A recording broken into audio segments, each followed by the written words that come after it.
프롬 소프트웨어의 야심작 엘든링이 발매된 지 3년 반이 지났지만 여전히 틈새의 땅에 많은 이야기가 미스테리로 남아있다는 사실에 공감하실 것입니다. 이는 개발사 특유의 게임 스토리텔링 방식 때문입니다.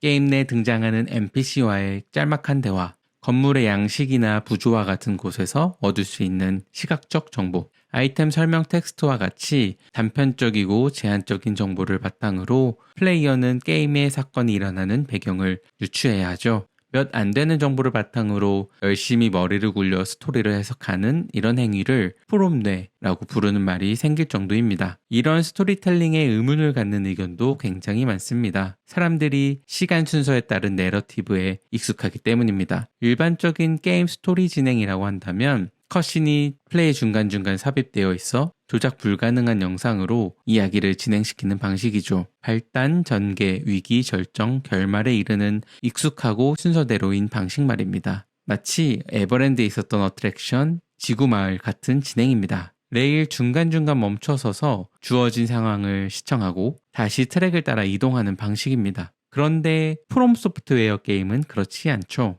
에버랜드 얘기를 꺼냈으니 에버랜드 예시를 들면 엘든링은 에버랜드 그 자체에 입장하는 것과 같습니다. 입장권을 끊어서 들어가는 순간 어떤 곳으로 갈지, 어떤 어트랙션을 즐기는지는 온전히 플레이어의 몫입니다. 발이 닿는 대로 진행하다가 게임의 엔딩을 보는 경우도 상당히 많죠. 때문에 이런 방식의 이야기 진행을 허무하게 여기는 사람도 많습니다. 혹자는 이런 스토리텔링 방식이 있어 보이려고 할 뿐 속은 비어있다. 게으른 게임 개발 방식이다. 불쾌하다. 라고 혹평하기도 합니다. 다른 회사들처럼 한 땀 한 땀 컷신 연출도 안 하고 유저들이 이야기의 빈 곳을 메꿔주길 바란다는 거예요. 사실 저도 플레이하면서 다 이해하지 못하고 스카이트맨님이나 김비로님 영상을 보면서 세계관에 대해 알게 된 게 많긴 했거든요. 그런데 제가 영상을 만들기 시작하면서 저 나름대로 엘든링 세계를 이해하고자 제가 평소 영화 같은 콘텐츠를 분석할 때 쓰는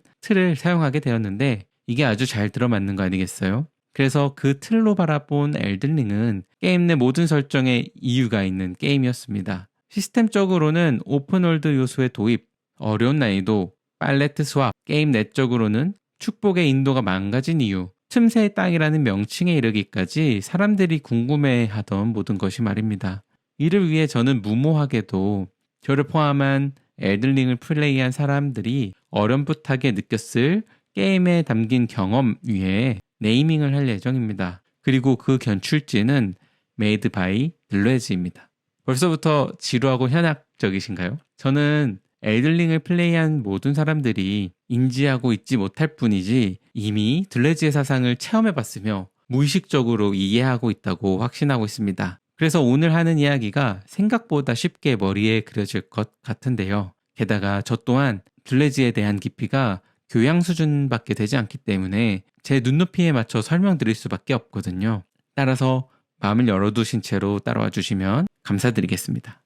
프랑스의 철학자 들레즈는 가타리와 함께 쓴 저서 1000개의 고원에서 나무와 리좀의 비유를 통해 서양 철학의 전통적 흐름을 해체하는 것과 동시에 자신의 사상을 전개합니다. 나무하고 해체, 벌써 떠오르는 게 있죠? 네, 맞습니다. 틈새의 땅의 중심, 황금나무와 엘든링의 파쇄가 바로 떠오르죠. 자, 그러면 들레즈가 나무를 뭐라고 설명했는지 살펴보겠습니다.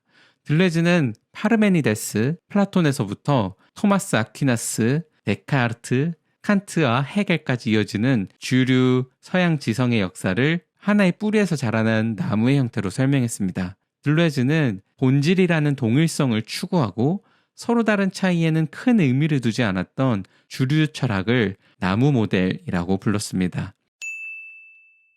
하나의 뿌리에서 줄기가 자라나고 가지가 뻗어나가는 위계가 명확한 수직적 구조죠. 자, 이제 틈새의 땅을 떠올려 봅시다. 세계의 중심에 뭐가 있죠? 바로 황금나무입니다. 이는 우연이 아닌 것입니다. 엘든링의 황금률은 거대한 의지라는 뿌리에서부터 엘데의 짐승, 마리카, 데미갓으로 이어지는 들레즈가 말한 나무 모델을 게임 세계에 완벽하게 구현한 것입니다.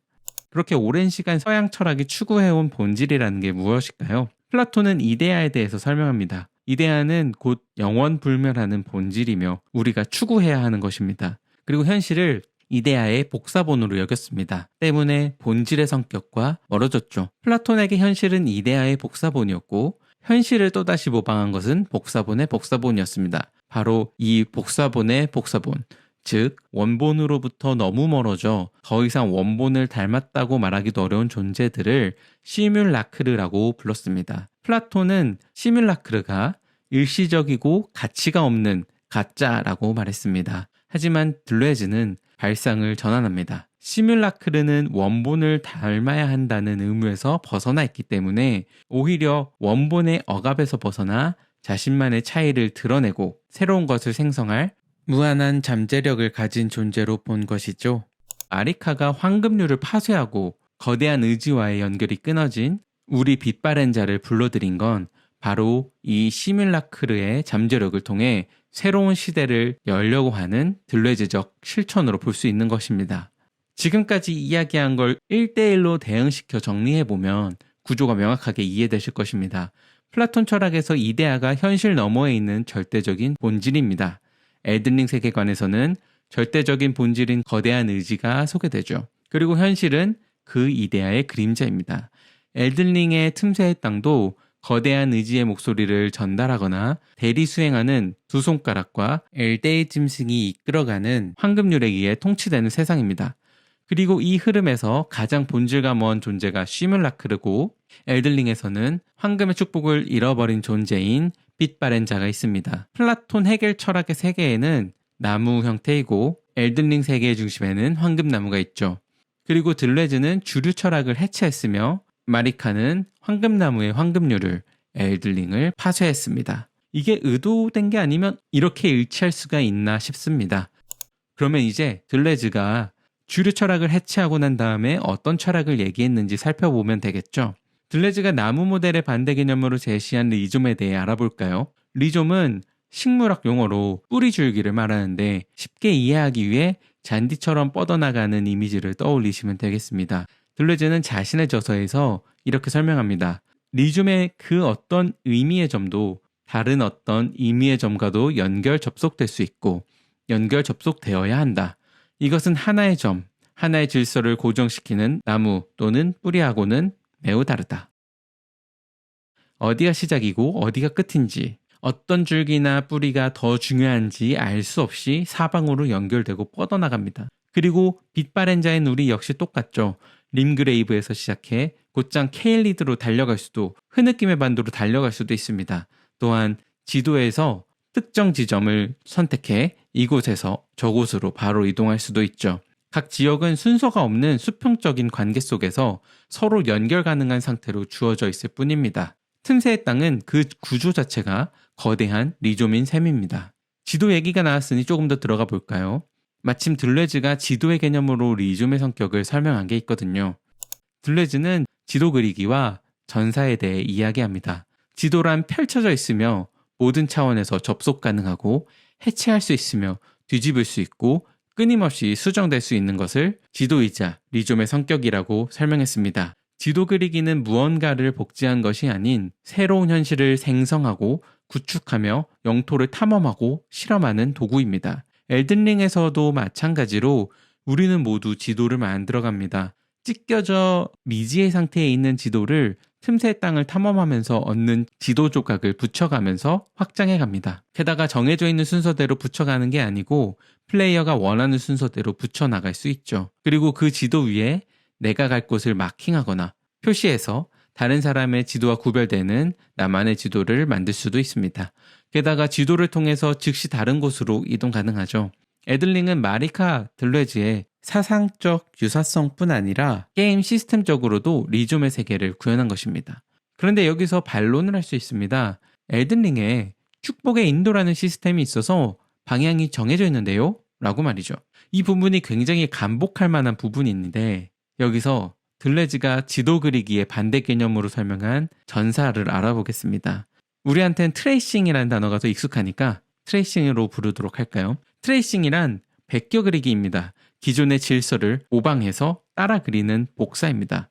맞습니다. 축복의 인도가 트레이싱이라고 할 수 있겠죠.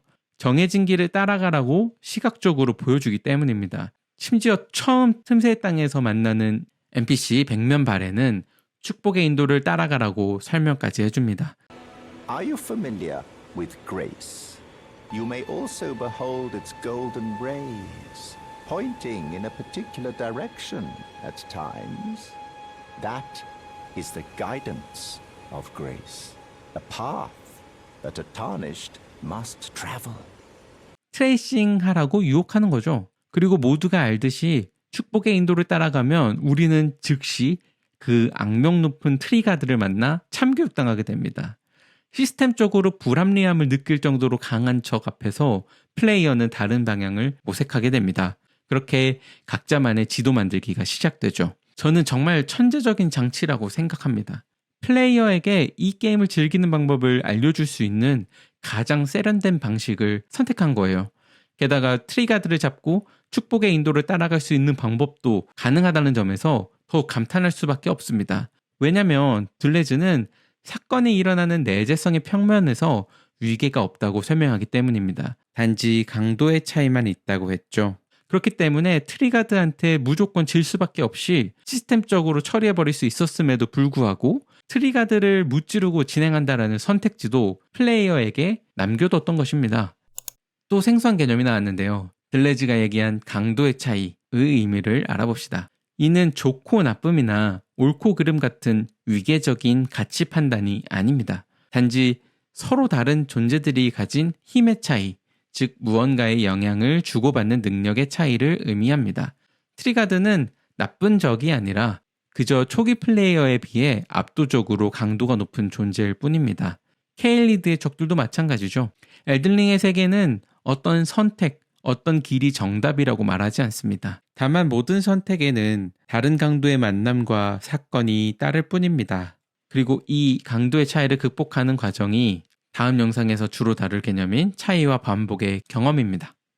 자, 엘든링에서 볼 수 있는 리즘적인 특징은 이것뿐만이 아닙니다. 앞에서 리즘의 특징이 어떤 의미의 점도 다른 어떤 의미의 점과 연결, 접속되는 것에 있다고 했죠.